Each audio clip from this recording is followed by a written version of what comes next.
11 Money Lessons from Benjamin Franklin to Build Your Wealth.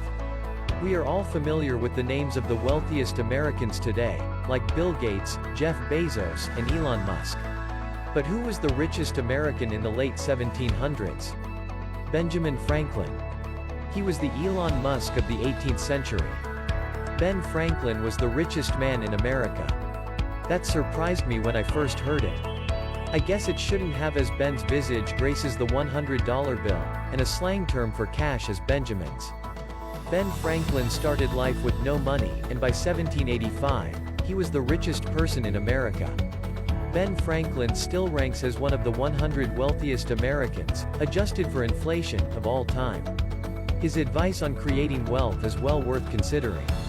Every day presents us with the opportunity of making those slight changes that would make all the difference. I hope you find an inflection point or two among the following gems. Here are 11 lessons by Benjamin Franklin on the way to wealth, along with my take on them, to get your mind right now. 1. It's not what you make, it's what you keep. Many of us have a fraught relationship with money. We want it, we fear it, we are anxious we will run out. We want money, but we may not be clear on how to get it, keep it, and grow it. If you want to become financially secure and worry-free, you must have a clear understanding of what money is and what it is not. Money is a means, not an end. You can't buy happiness, love, and satisfaction. But money does represent financial safety, security, peace of mind, and freedom. Money will not solve your problems. If you have a plan on how to use and deploy money, it can be the means to solve problems, end worry, sleep better, help others, and enjoy life. To have a financial plan, you must have a solid understanding of the 4 characteristics of money and your relationship to them.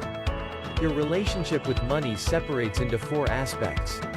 They are earning, spending, saving, and investing. Your outgoes cannot be higher than your incomes. 2. What gets scheduled gets done. If you want something done, give it to a busy person. Get what you want to do on your calendar and into a routine. A solid routine will focus your energies and provide scaffolding to your days. Routines are protection from being at the mercy of moods and emotions. Don't rely on discipline. Habits and routines are much more reliable. Most of us don't follow through by merely stating our goals. We procrastinate. Napoleon Hill said, "A goal is a dream with a deadline." Set a deadline and make a schedule. 3. Visualize a future worth aspiring to. What separates people who do important things from people who don't? Some people take action even when they are feeling low or scared. Some people persist and overcome overwhelming obstacles in their path. What makes them resilient and able to get up again and again? Winston Churchill said, "Success is going from failure to failure and not losing enthusiasm." That's great, but how do you bounce back and not lose enthusiasm? How do you become resilient? People who consistently take action have a clear vision of where they want to go. They have articulated an exciting future for themselves. They have designed a compelling future, and they can see it right over there. Their vision pulls them forward like a magnet. 4. Eliminate the negative. There are a lot of drags on your financial situation and leaks in your spending budget that can be identified and fixed. Eliminating excess is the place to start. You get the triple benefit of healthier habits and ways to spend your time and cost savings. These cost savings add up to big money because they are recurring. 5. Eliminate poor habits. Be honest with yourself and do a self-audit. You know what your poor habits are. Identify them and eliminate them. It's simple, but not easy. Be respectful of your future self. Don't allow yourself to arrive at a future destination a second-rate version of yourself. You will be there sooner than you think. 6. Eliminate debt.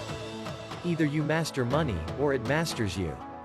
If you don't have a plan, you become part of someone else's plan. Dump the debt. Start with consumer debt and credit card balances.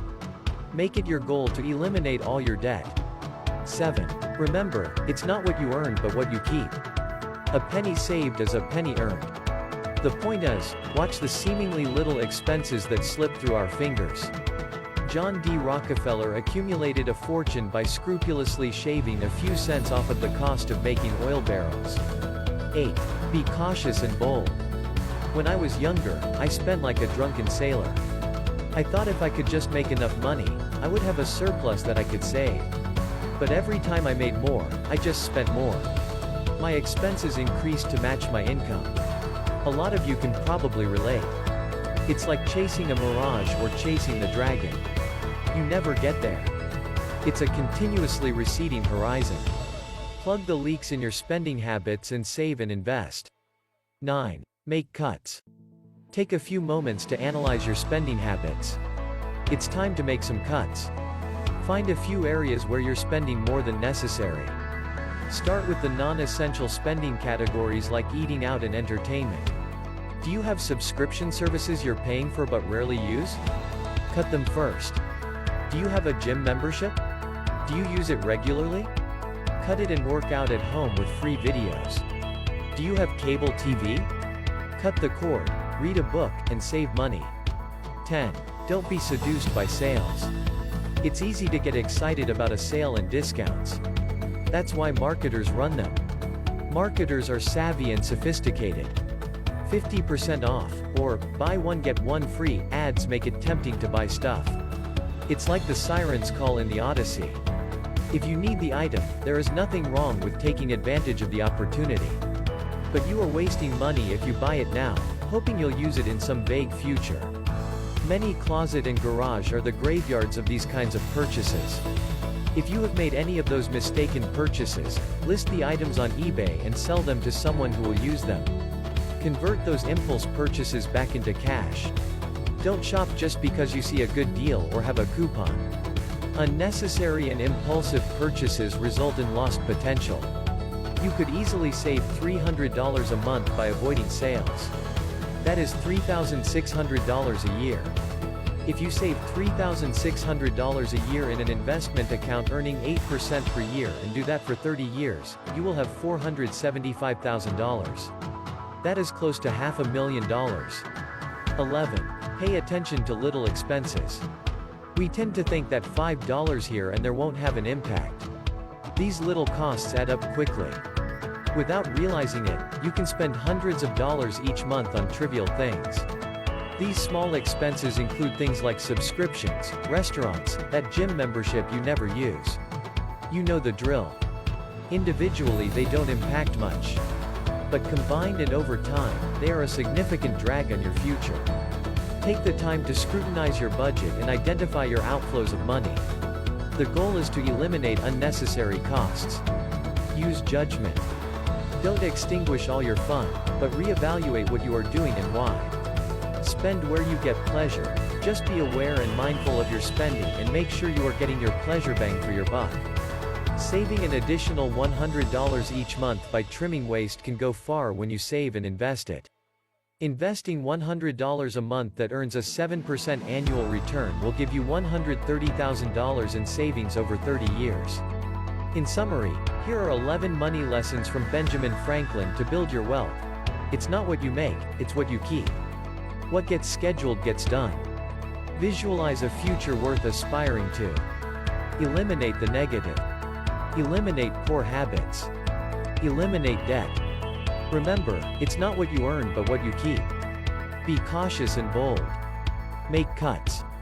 Don't be seduced by sales. Pay attention to little expenses.